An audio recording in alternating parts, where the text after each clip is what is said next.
ลาวเฮกันทั้งประเทศทีมชาติลาวสามารถแก้อาถรรพ์สนามลัก16พบกัน6ครั้งบ่สามารถเอาชนะทีมชาติเนปาลแม้แต่ครั้งเดียวแต่ค่ำคืนนี้มอบของขวัญอันยิ่งใหญ่ให้แก่ประชาชนลาว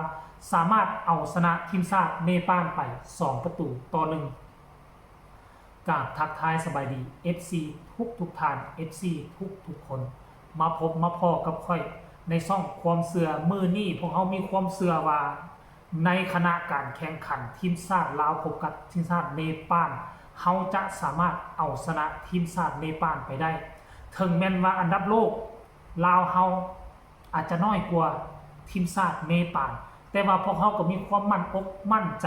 ในฝีไม้ลายมือของโค้ชชาวเกาหลีของพวกเขาเพราะว่าก่อนที่จะมาเจอกันนี่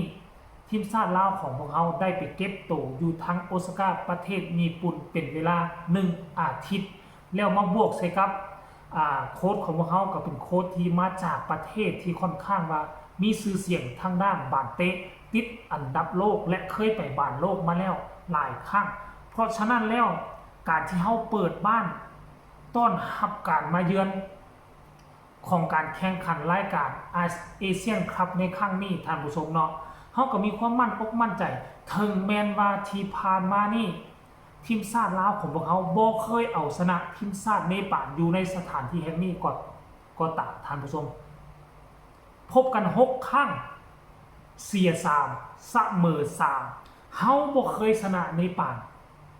แต่มามื้อนี้เป็นครั้งที่7ทีมชาติลาวสามารถเฮ็ดได้แล้วโดยการยิงประตูขึ้นนำในนาทีที่13เป็นดาโมดท่านผู้ชมได้มาจาก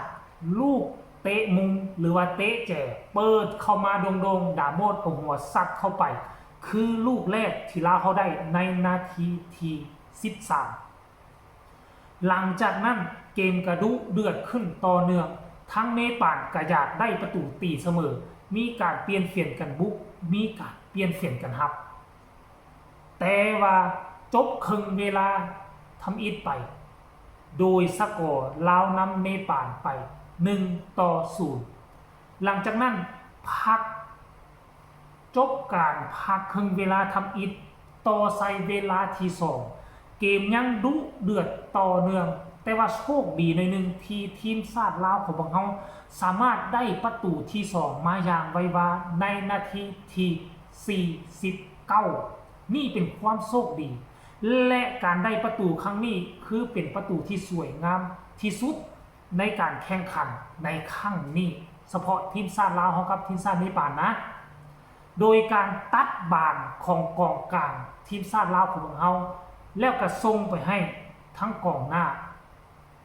ปีเตอร์ซัดเข้าไปเป็นลูกยิงที่สวยงามยิงในระยะไกลในนาทีที่49กลายเป็นประตูที่2ให้ทีมชาติลาวนำเนปาลอีกครั้งหนึ่งแต่หลังจากนั้นเกิดอีหยังขึ้นท่านผู้ชมเบิ่งกองหลังเนาะโดยเฉพาะคือนักเตะลาวของพวกเขาเนี่ยเกือบว่าทั้งหมดเกิดอาการอ่อนแรงอ่อนเพลียเปียลอยเจอเนปาลบุกนักกระโหมใส่มาสังเกตเบิ่งถ้าหากว่าเจอมาเลเซียในวันที่9 ตุลานี่อย่างน้อยๆ4-0 3-0 4-0มาเลเซียจะยิงทีมชาติเฮามาสังเกตเบิ่งครึ่งเวลาที่1นี่เจอเนปาลยังซ้ำนี่สูสีกันได้แต่ถ้าว่าเจอกับทีมชาติสุดใหญ่เจอกับทีมชาติระดับต้นๆของอาเซียนของเฮาคือมาเลเซียจะสู้เขาไหวบ่ผ่านเข้ามาบ่กี่เท่าใดนาทีหลังจากทีมชาติลาวเฮาได้ประตูที่2เกมของลาวเฮาก็ตกดรอปลงทันทีเป็นฝ่ายเนปาลเป็นผู้ครองบาทหลายกว่า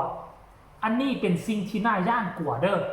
มาสังเกตตั้งแต่อดีตฮอดปัจจุบันทีมชาติลาวเฮาเป็นแนวนี้ยกเว้นตอนมีโค้ชคนหนึ่งมาคุมชาติลาวของพวกเขานะที่เขาได้อันดับ2ของการเตะบาสชุดนั้นนะพวกเจ้าคิดว่าเราซื้ออย่างว่าไมเคิลไว้ตอนมาคุมนี่โอเคเรื่องพละกำลังบ่ค่อยตกสู้สุดขีดสู้สุดชีวิตแต่ว่ามาเห็นนัดนี้นะ เนาะหลังจากได้ประตูที่2แล้วกำลังแห้งของทีมชาติลาวรู้สึกว่าดรอปลงไปหลายจนว่ามานาทีที่73โดยการบุกของเนปาลบ่หยุดบ่หย่อนบ่หยุดบ่เซามีโอกาสจบสกอร์และโอกาสเกือบได้ประตูหลายครั้งต่อหลายครั้งในที่สุดเฮาก็มาเสียฟาวล์ให้กับทีมชาติเนปาลยิงเข้าไปคมๆพวกสาประตูของพวกเฮาไปคนละทิศละทางละเนระนาดจึงเฮ็ดให้เนปาลตีตื้นขึ้นมา 1-2 ในนาทีที่73แล้วเกมมันนักหน่วงเร็วห้ายเข้าตื่มหลังจากที่เนปาลได้ประตู1ประตูแล้วยังบ่พอบ่ทันจุใจต้องการอยากได้ประตูเพิ่มถ้าบ่ชนะก็ต้องให้มันเสมอเพราะที่ผ่านมาเนปาลบ่เคยเสียให้ลาวแม้แต่ครั้งเดียวการพบกัน6ครั้งมันจึงเฮ็ดให้ทีมชาติเนปาลโหมกระบุกนักใส่ติ๊กๆคนที่ทีมชาติลาวของเฮาน่ะมีทั้งหมดคือ11ผู้เล่นแต่10คนนั้นเป็นผู้เล่น11คือผู้รักษาประตู10คนกลับคืนลงมาต้านอย่างเดียวจนผู้พากย์ในการแข่งขันครั้งนี้ซึ่งเป็นคนลาวบอกว่าทีมชาติลาวของพวกเฮาออกมาต้านหลายเกินไปหรือบ่ออกมาตั้งรับหลายเกินไปหรือบ่การที่เฮาตั้งรับแล้วปล่อยให้ทีมกองกันข้ามยิงใส่พวกเฮาถล่มทลายขึ้นมายามใดคือมีโอกาสจบยามนั้นหลายครั้งต่อหลายครั้งมันก็จะกลายเป็นประตูแล้วก็เกือบเป็นแบบนั้นอีหลีทีมชาติลาวของพวกเฮาเกือบเสียประตูบ่ต่ำกว่า 4-5 ครั้งโดยการบุกขึ้นมาอึกระทึกคึกโคมถ้ากรณีว่ามีการตั้งรับแล้วมีการสวนกลับคือตั้งแรกคือครึ่งแรกมันน่าจะสนุกสนานกว่านี้หลังจากที่นาทีที่73เกมกลายเป็นเกมที่อืดอาดเอื่อยเหนื่อยพอเราตั้งรับยามเดียวเวลาที่ตัดบาดในอยู่หน้าประตูของตัวเองคือเตะทิ่มเตะควงเตะซาดทิ่มเวลากองหน้าตัวเป้าหับได้ก็ไปต่อบ่เป็นเพราะกองหลังของเขาเจ้าอยู่ 2-3 คนก็กลายเป็นยิงทิ่มยิงควงไปเท่านั้นท่านผู้ชมแต่ว่าโชคดีหน่อยนึงเวลาที่จบลงไปที่94นาทีปรากฏว่าทีมชาติลาวเฮาสามารถเอาชนะได้เพราะทีมชาติเนปาลบ่สามารถเฮ็ดประตูได้เพิ่ม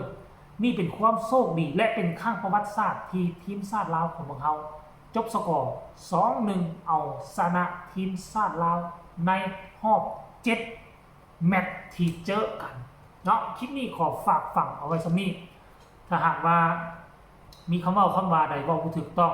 เนาะผิดพลาดประการใดก็ต้องขอโทษขออภัยนี่คือการวิเคราะห์คร่าวๆใครมีคำคิดคำเห็นคำตำหนิติชมแนวไหนก็สามารถส่งมาแลกเปลี่ยนบทเรียนนำกันใต้คอมเมนต์พบกันใหม่ในคลิปหน้าสำหรับคลิปนี้ขอกล่าวคำว่าสบายดี